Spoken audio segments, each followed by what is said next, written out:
squeeze my index finger and ring finger, and it will disturb my hold of the arrow. Even.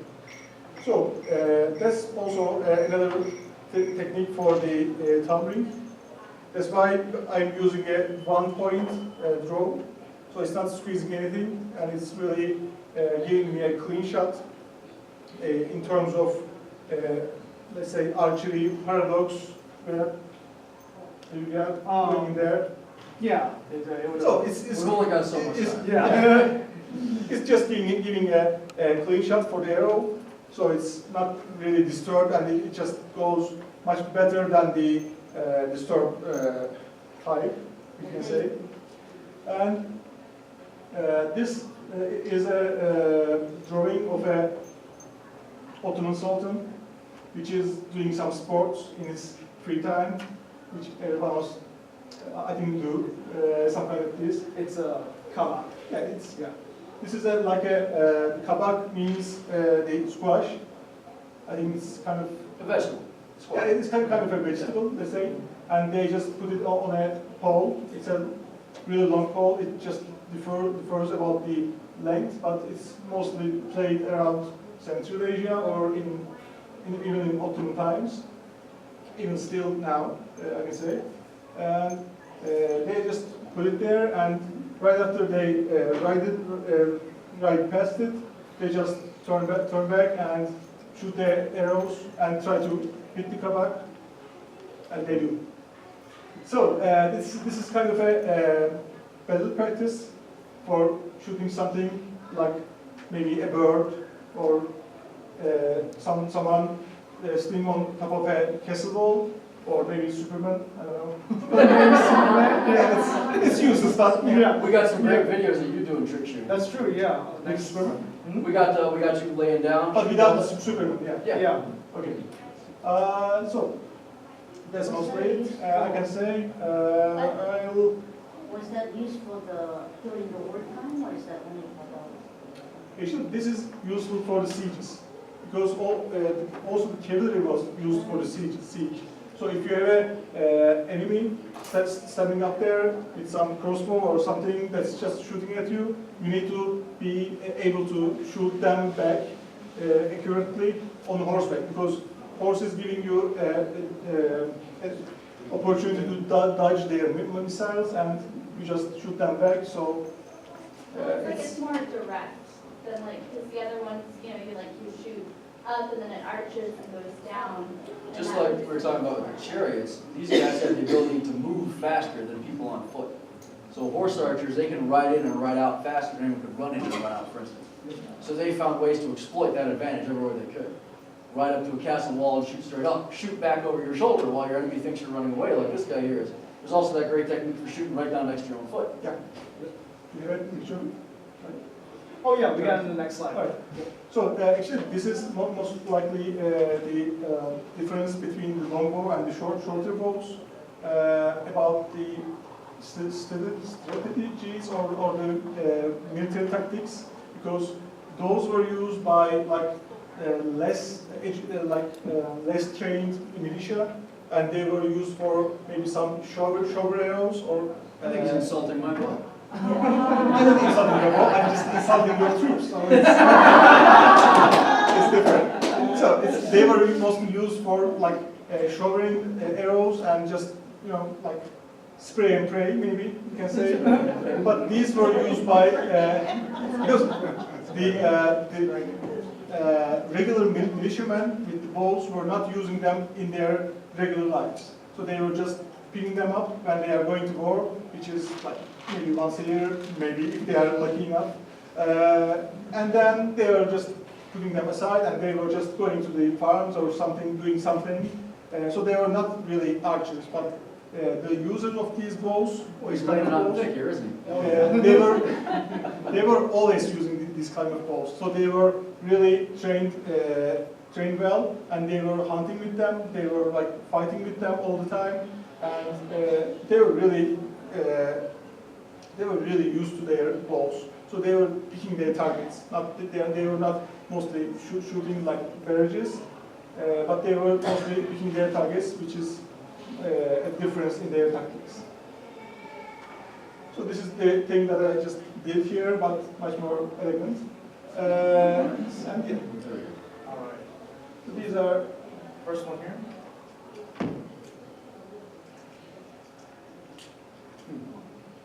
so these are some of the advantages of a short bow, I can say.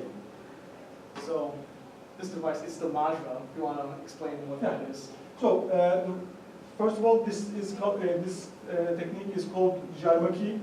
So this was used mostly on show purposes, not some kind of practical use maybe, but it's said that it had a practical use, so that when you are on a horseback maybe, and when you are hunting some dangerous animals like tigers or something, which is, I think, common, very common in Asia. So when you are hunting them, or some boar maybe, so it just comes at your horse, maybe just jumps on your horse because it's really fast. So you have to do something like a close shot, and you cannot do some kind of a shot like this because it's really very close to you. So you have to make it shorter, make your arm shorter.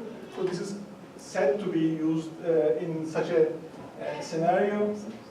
Or you can use this in a castle, like castle siege. Maybe you are defending it, not attacking it.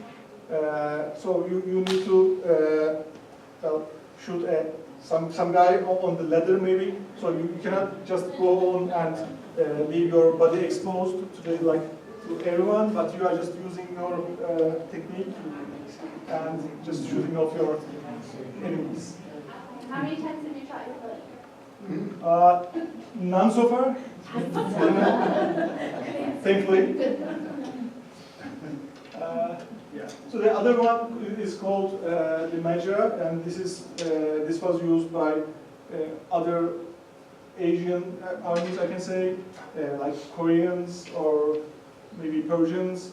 So this was mostly, this has an understanding of using shorter arrows for your for the same bow. So if I try to use this arrow on my bow, which will be much more faster and much more destructive, I will try to shoot it, and see, I cannot draw it too fast, that much, but I'm just doing with other kind of bows, like other kind of arrows actually. So I'm just doing this. I can draw this much, and the other one is even much more, and the real ones are much more shorter, so you cannot really draw them that much. That's why you are using this kind of some muzzle, maybe like an old kind of muzzle. So you are just putting this here, and you are just holding this with your hand, and you are drawing the arrow, and the arrow is always staying on this side, so you can draw as much as you like. So it will not go out of the bow's draw line, you can say. This was used. Yeah, very nice. So this was used mostly for, let's say, tricky purposes, because when I shoot this arrow is mostly reusable. So it's kind of coming at me like in a few seconds maybe, if I just don't make it shorter. Because if I'm using a regular kind of arrow, it's long enough for my enemy to shoot at me back, you can say. But this is shorter, so they cannot pull it that much, and so it's kind of a tricky situation. It's not widely used, I can say, but it was used in battle-like conditions. And as I said before, it's shorter, so it's carrying much more energy, and it's much more destructive, we can say. And as you see in the videos, there's one more. It's used sometimes, but again, I'll change it. Oh, that's right, yeah. Oops, sorry. Too many. Yes, I'm here.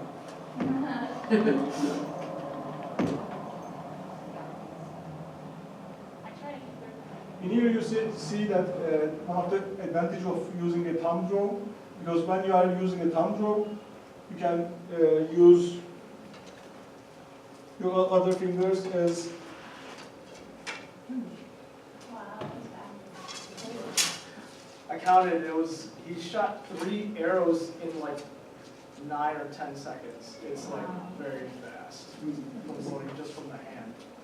Instead of trying to pull it from the quiver. it's kind of a maybe an old technique of a clip. So you have your all arrows in your hand. That way you don't need to reach your quiver all the time. And actually, when you're on horseback, you don't have to have the luxury of reaching your quiver and just taking your arrow and just be elegant or make it in a ritualistic way, but you need to be much more efficient.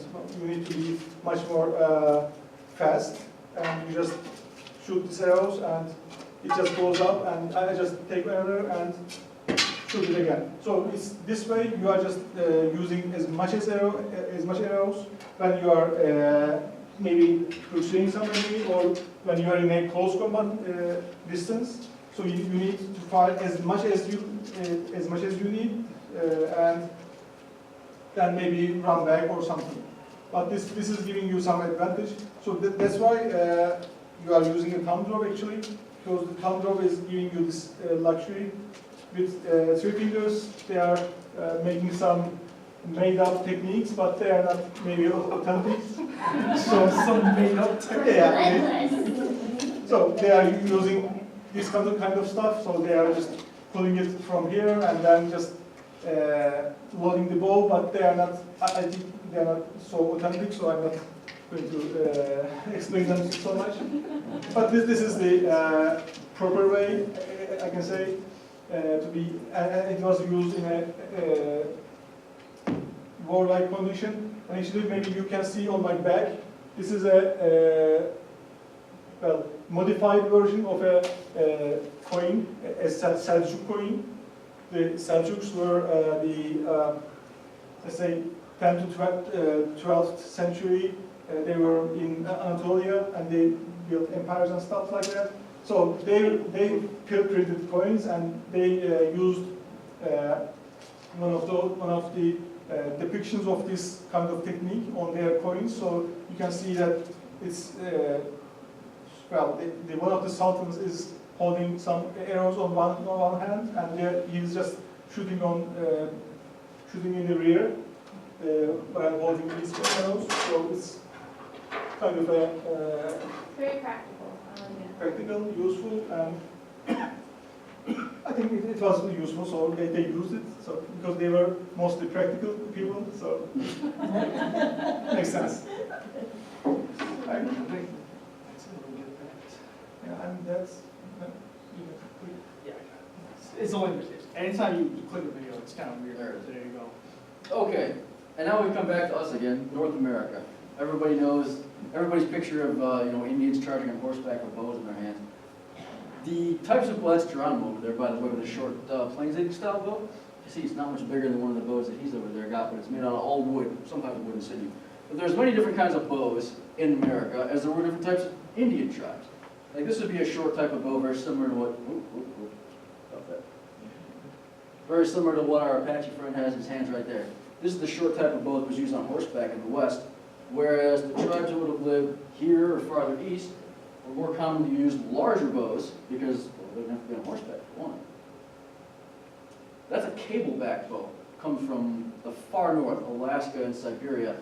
They didn't have a glue that could survive the extreme cold of places like that. So when they laid sinew on a bow, they actually tied it down, braided it into a cable and tied it down. It makes it probably one of the more unique types of bows in the world. Also possibly some of the first types of bows in North America, because the bow, they think, came along through Alaska with some of the later people who migrated here.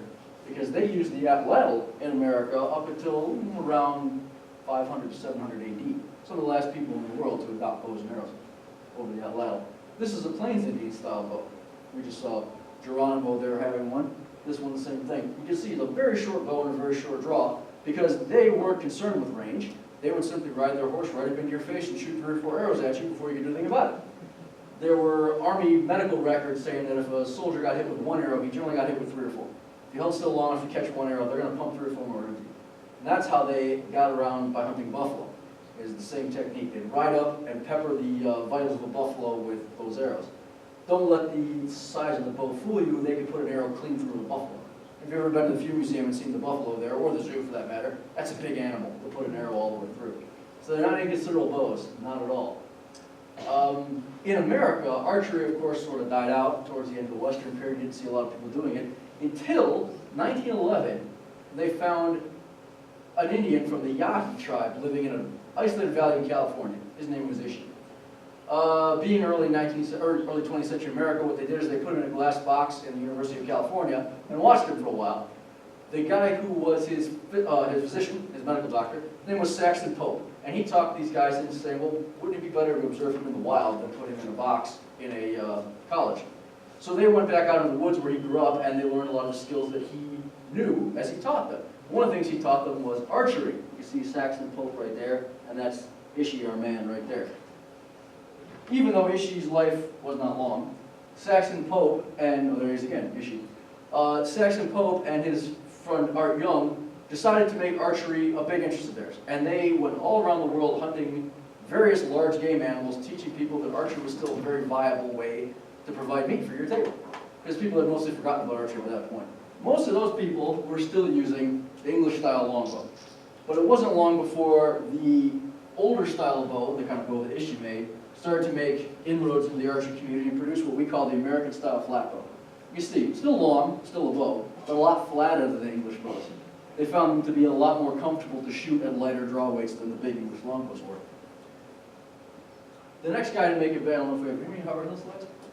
I wasn't able to get any of them. No, anyway. The next guy you see a lot of in books about archery, for instance, is a guy named Howard Hill, who was a fantastic trick shot artist who they hired to do the archery in the early Robin Hood movies, especially the one in 1935 with Errol Flynn.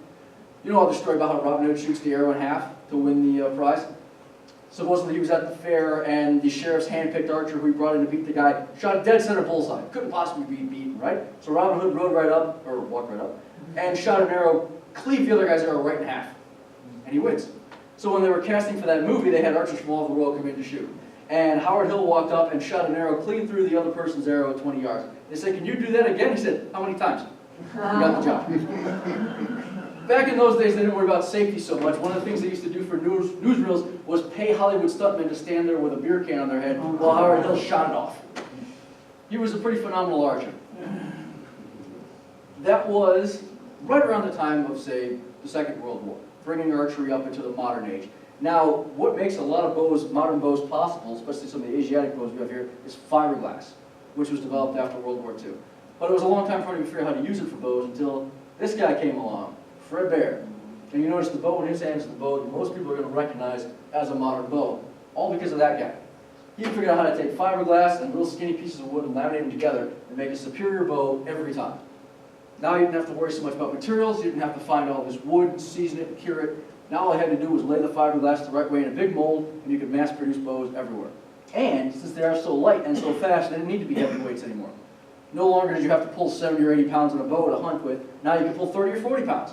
When you go to an archery range today, you're going to see basically the descendants of the bows that he built. I think he passed away somewhere in the early 1980s, unfortunately. But that man probably has more to do with modern archery than anybody else since Ishi probably. Yeah. But I think that just about concludes our presentation. Yep. Right? That's right. And this is a little information about where we shoot, which is a public Olympic range at a forest preserve, which is Blackball Forest Preserve there in Warrenville. We're called the Blackball Traditional Archers. You can find us at the Facebook page. But the place is free. It's open year-round. You can shoot up to your waist in snow if you want to. You can shoot in the rain if you want to. Believe me, we do it all. You'll find company out there because that's where we'll be. But anybody who'd like to get on try a bow for the first time, come on out. Third Saturday of every month. We're out there in the morning.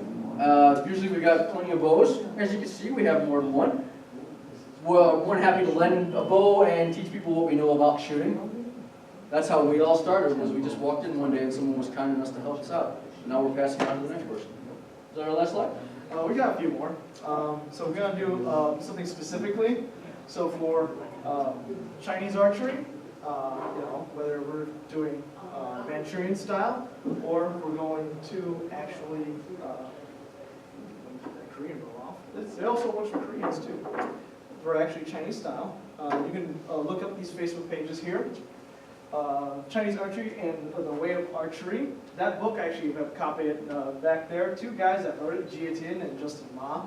They basically kind of like refounded like the authentic military way of shooting Chinese bows, especially in the Ming Dynasty. It helped me a lot to develop my form and many other people in America and across the world. So they have Chinese Archery and The Way of Archery page specifically, and then if you want to look more into this type of bow, this huge thing, there's a traditional Manchu archery community page.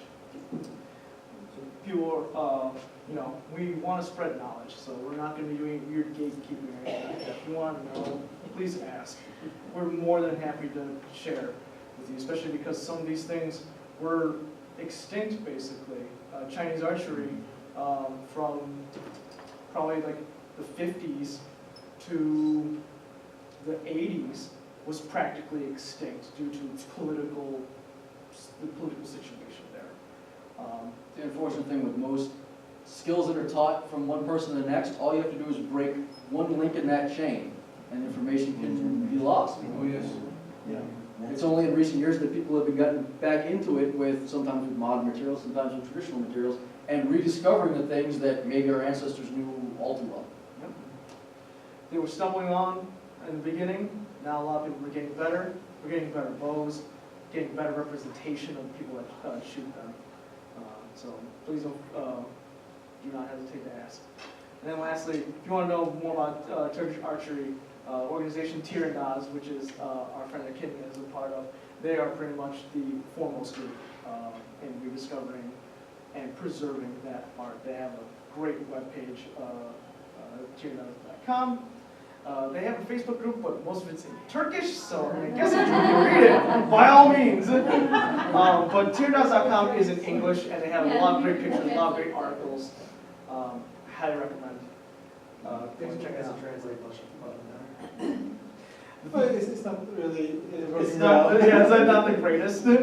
Archery translations come up with really interesting, the way they structure the words. A lot of German stuff, the word bow translates into spring. So you're reading all about different kinds of springs, and you're wondering what you stumbled upon here before you realize it's just a mistranslation. How strong do you have to be using one of those bow and arrow? You don't have to be super strong. You can get a bow that's 25 pounds or 30 pounds. Or less. Or less. And 15 pounds, whatever you have to start with. The key is not overdoing it. Yep. A lot of, especially young men, they start, they're like, I can pull 65 pounds. Like, yeah, once. Presumably you're going to shoot more than one arrow. Exactly.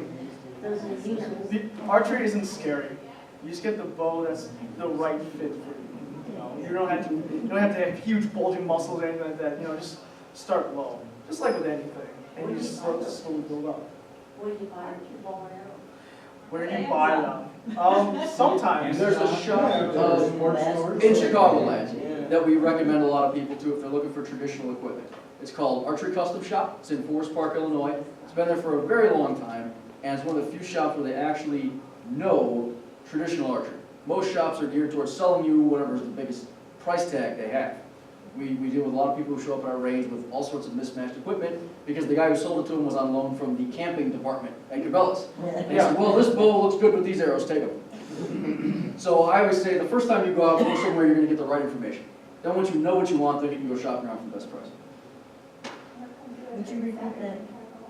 Archery Custom Shop That's what in Forest Park, Illinois. It's right by Madison and Harlem. Are you familiar with Studio 3 at all? I am. Oh yeah. They do a lot of JOAD programs, a lot of compounds. We shoot there in the winter a lot because they have a very large indoor range, and I get claustrophobic at 20-yard tunnels at a lot of other archery ranges.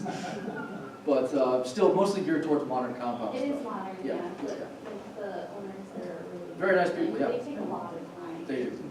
A lot of good archery They're shops. like, I don't know. Yeah, a lot of good archery shops. If you're looking for a modern compound bow, there's a lot more options. But for traditional people, I generally send them to Archery Custom Shop. It's one of the best places for begin. And they've got a range in the building. You can try anything before you buy it. So you're going to leave with what you're happy with. So you see, we have reached the end of our presentation, but we do have some time for Q&A, which you did a little bit of, but if you have more questions, lay them on. That's what we're here for. It was a long time ago, I think I saw on the History Channel about ancient bows, and there was some sort of compound bow that you made out of fish scale, if I remember, in glue. That's what you're looking at right here. They're, a lot of times really on the word compound and composite were used interchangeably before the modern compound existed. Now they're pretty well differentiated. But that's what you're looking at here is Asian bows. They were made with a compound of different materials and glues. And one of the glues they used was the boiled down air bladder from sturgeon fish. You can imagine something harder to find in the world, I'd like to hear about it. But it was supposed to be a really superior glue for bow making, and people put a lot of effort into finding it. Which is now, caviar, is that? Yeah, sturgeon fish, yeah. If I can get in touch with some caviar fishermen, maybe I can get some glue. Yeah. But it's impossible to really get good sturgeon fish because they're heavily regulated, because people. They'll probably take them out pretty quickly if they could. Yeah. I don't think they have regulations. A lot of natural materials are very hard to get these days for that exact reason. The horn that goes on the belly, the inside of the bow, is hard to get in the right length and size. Sinew is, easier to get. You get it from a lot of places that process deer during hunting season.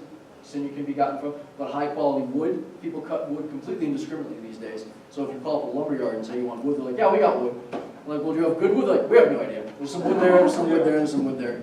Some lumber yards are nice and they'll let you paw through all that you want. Others not so much. Getting materials is absolutely the hardest part if you build your own bow. But luckily, with modern fiberglass bows, it's a lot easier just to get one off the internet. It's pretty damn good right off the bat. Yep. That in particular, those are made by a bowyer named Mariner. The website, you can find them on cinnabarbow.com. Cinnabar like the spice. Yeah, like the spice, red. And these are probably some of the best modern glass laminated bows. Sold by the same gentleman who wrote that book. It was on the screen a minute ago and was in the back. Oh, yes. He was back. There we go. Yep. So, this fellow just yeah, his website, cinnabarbow.com, he sells bows like these out there. This one is one piece, but, if you need some space, you can get a takedown Asian bow. Which is particularly killer, isn't it? What? Yep. It's magic. There's a magnetic bit there and a magnetic socket, so it just comes in, and there's easy to align so they won't come apart. I swear, you can hardly tell that it was ever. Yeah. Extremely. I was just gonna say, does that affect the? Unless you're getting into seriously heavy weights, it's not a problem. Yeah. The tension of the string keeps the two limbs together pretty solid. Yep. What did you say that website was for the? Oh, you know what? Since Do you have an Osage boat? This is Osage right here. oh yeah, there you go. Osage is one of the premier bow making woods in this part of the world. Yeah. All throughout the Midwest, it's known for that orangish color. And the older the Osage is, this is a piece of bamboo back there. The older Osage gets, the darker it gets. But when you cut it, it's a bright orange.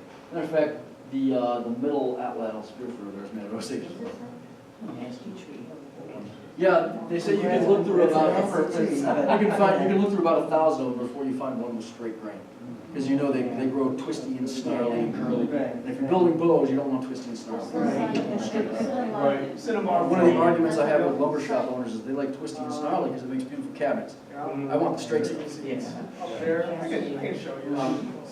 The longbow you've got there, Huh? how close would that be to the size that was used in Bangladesh? This would be more similar to that one right here. This is medieval longbows and Victorian longbows, which is what that one is. They bend a little differently. Medieval longbows bend the entire length of the bow. Not in a complete circle, of course, but they all bend. There's no solid spots on the bow. That allows them to cast that very large arrow, very long distances.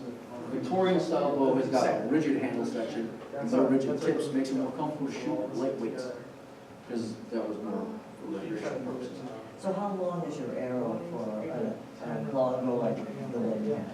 I pull about 30 inches. We'll stay there for. That's the kind of arrow that put holes in that one back there. I was just shooting with some English longbowmen. We're doing a cloud shoot at 180 yards with the close. We've got a real handy 150-pounder out there. Very nice piece of old English. It was extremely hard to get your hands on. They do. They've had a big rivalry since the 80s when they actually found a sunken ship called the Mary Rose. It was sunk in a layer of mud, and inside this mud was a bunch of wood and organic materials, including about 200 original English longbows. When they were able to bring them up and stabilize them, they were able to study them and set off a big wildfire-like passion in archery to recreate and shoot real English longbows. So in the last 20 years, you have people who spent their entire time, 20 years of time, learning how to pull these extremely large 150, 180 pound bows. That's why I was lucky enough to shoot a little while ago. I've been invited to England a couple times. I gotta get over there, work with exposures over there, see the Mary Rose stuff myself. Yeah, you did. That must have been something. Have you seen it in the new museum? Yeah. Is it good there? Have they got the whole side of it preserved and on display? It's difficult wood to find. And it's expensive to use. I have some yew that I'm working into longbows at home, but I'm taking my time. I don't want to mess them up. But it is a wood like no other. I've shot yew longbows, and they really are incomparable to any other wood. The design and the wood go together just perfectly. I can make longbows out of other materials, but they're not quite as good as we have. I hear elm is just as good. We have almost less elm here than we have. I've shot some elm ever since. But that's ash, and my friend, he split it out of a tree. So you see there's no run out of the grain. Because when they made arrows historically, they put a premium on the best wood, just like coach. Yeah, I've seen arrows shatter against armor like that because the wood grain runs out. It was sawn. If you split it out of a living tree like that, when the grain is straight to begin with, the arrow was 100 times stronger. The transmission was shocked to that hole rather than flexing and exploding. I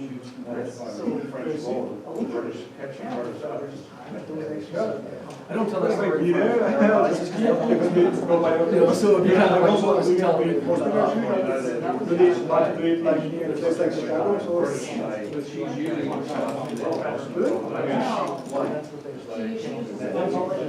Oh yeah, right. I said I don't usually tell that story to Americans. Yeah. Well, that is the law, I think, said in the books that you have to practice for a vote every Sunday after church.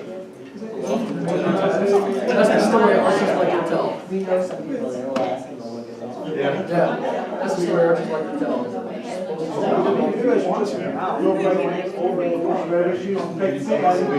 Georgia. Really like. I always tell folks that Tracy was because they got stuck in that mud and the arrows banged off them and those English archers found their foreheads. He was in so actually when we get rid of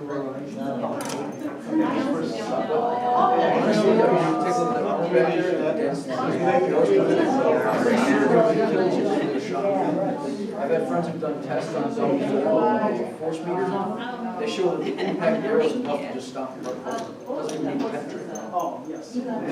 Some of the looking at